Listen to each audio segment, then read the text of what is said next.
This guy always brings us humor. He was, in fact, voted for the second year in a row the most humorous speaker in our club. So for those of you that are new, you're in for a treat with this speech. And what Ron Turrentine, who is our next speaker, says about humor is he likes to make people laugh with relational humor. He defines relational humor as the humor that is found in the personal stories from our lives. If your audience can relate to your story, then it will help you to make a connection with them. And if you can connect with them, then you'll immediately create a bond that helps to make your tale more amicable. If it's a humorous story, then that just helps to make it all the more funny.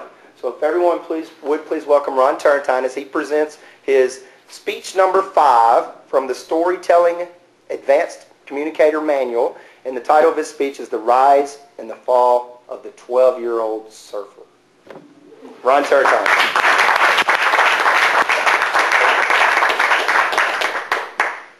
Well, the purpose of my speech today is to bring history to life.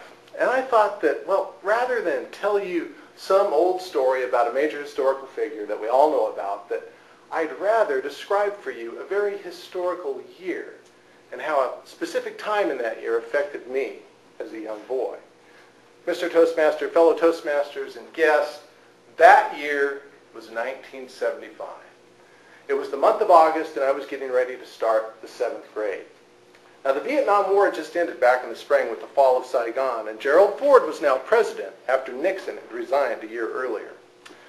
Magic 8 balls and pet rocks were all the rage. And everybody, and I mean everybody, owned an 8-track tape player. The Captain and Tennille had this hit song called Love Will Keep Us Together. It was #1 on the charts. In fact, we owned an 8-track tape of the Captain Tennille and used to play it on my dad's 8-track tape player in the car. But besides all that was going on in the world around me back in 1975, the only thing that mattered to this scrawny little 12-year-old kid was that we were going on vacation to Hawaii. Yes! Oh, man. I was so excited. My dad owned his own business back then, and he had been making multiple business trips over to the islands, and had taken my mom with him on a few of those. And I had been waiting impatiently for my turn to go, and that moment had finally arrived. I was stoked. I just knew that we would be just like the Brady Bunch in their 1972 Hawaii episode. I could see it now. I'd be just like Mr. Cool himself, Greg Brady. I remembered how cool he looked surfing, watching him in that episode on TV. And I may have only been 12 years old, but I was a surfer wannabe. It's true. Back home in Southern California, I had the obligatory bushy blonde hairdo. I wore hang tin shirts and Levi's corduroys. I even wore earth shoes and listened to the Beach Boys, for goodness sakes. But there was one major problem. I'd never been surfing a day in my life. But I just knew that I could do it. And if I learned on this vacation, then maybe when I got back home, my dad would buy me my own surfboard. Then I'd go surfing regularly to the beach and learn the cool moves, get a great tan, and be constantly surrounded by a crowd of bikini-clad foxes. You heard me right, I said foxes. That was proper vernacular for 1975. And to make things even cooler, as if it were possible, my dad had arranged it so that my best friend Terry would be arriving on the island just a few days after we got there. How cool was this? My best friend and me were going to learn how to surf together in Hawaii. Well, we landed in Honolulu and everything began falling into place. First, I found out that we were staying at a hotel right on the beach. And my first morning there, my dad took me down to the beach and introduced me to my surfing instructor. His name was Duke, and he was the coolest guy I'd ever met in my life.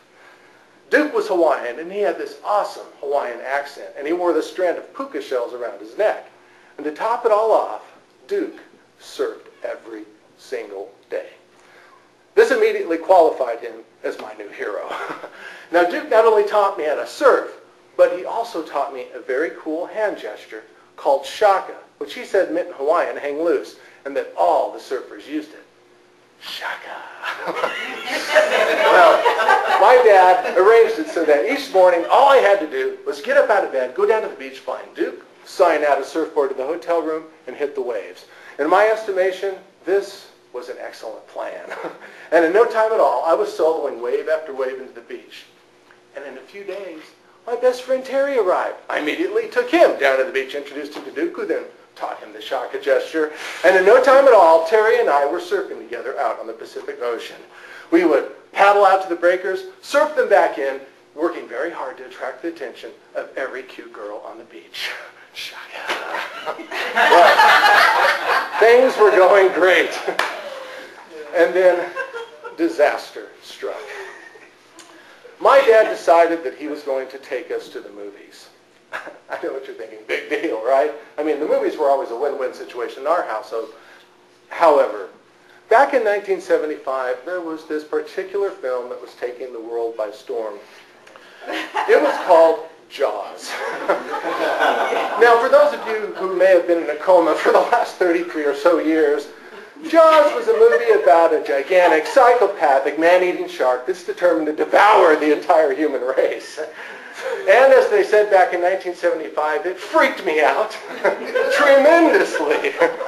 So much so, in fact, that I decided that surfing really wasn't that cool after all, and I would have to look for other ways to occupy my time on this vacation. Well, the very next day, Terry and I were down on the beach, and like all best friends do, he was teasing me about being afraid of Jaws. He even tried to push me into the water, which I was having no part of. So to distract him, I decided to get him into a little towel-snapping fight. And then Terry taught me something that I didn't know. He said that if you take your beach towel and take the freight in and dip it into the salt water, and then snap your opponent with it, that it really stings when it connects. So, being the boy geniuses that we were, we decided to give this little thing a try. We laughed, we ran up and down the beach, snapping each other with our towels, and then suddenly, Terry let out a piercing scream, and I stopped short. Right below his swimming trunks, on the upper part of his leg, there was about a half-inch long bloody gash. And Terry's face was red with rage, and I gulped. Now, before I go any farther, you need to understand something. Terry's a few years older than me, and at my age today, that's really no big deal. But when you're 12 years old, that's a huge deal. Terry was much bigger than me. Terry was much stronger than me. And more importantly, at this particular moment, Terry was much more angry than me. Well, he let out a battle cry, lunged for me, and the chase was on.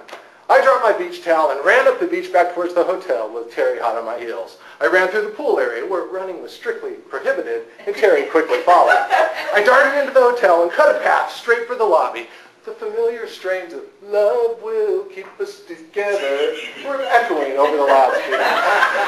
Terry and I stormed past a group of newly arriving tourists. I cut into the gift shop, turned the corner, and then found myself smack dab in the middle of the hotel bar in a dead end. And behind me was my enraged best friend. Breathing so hard that it hurt, I slowly backed up towards the wall, and Terry eased forward, also out of breath. The bartender nonchalantly watched us as he cleaned a shot glass. I swear, it was like a scene out of an old Western movie. I think I heard the whistling tune of The Good, the Bad, and the Ugly in the background. But then something very strange happened. We started to laugh. In fact, we began to laugh so hard that we forgot about everything. Best buddies again, we left the hotel bar and went up to my mom's room where she doctored Terry's leg, and then we sat down and watched Steve McQueen and the Towering Inferno for like the 5th time that week on the hotel pay-per-view. This towel-snapping incident was gone, but I was still scared to death of Jaws. Well, we really had a great vacation that year in spite of my Jaws-induced trauma. And when we got back home, I never did get that surfboard that I wanted, but that was okay, because I started the 7th grade that year with a brand new wardrobe of Hawaiian shirts and one necklace of puka shells. And trust me, back in 1975, that was way cool.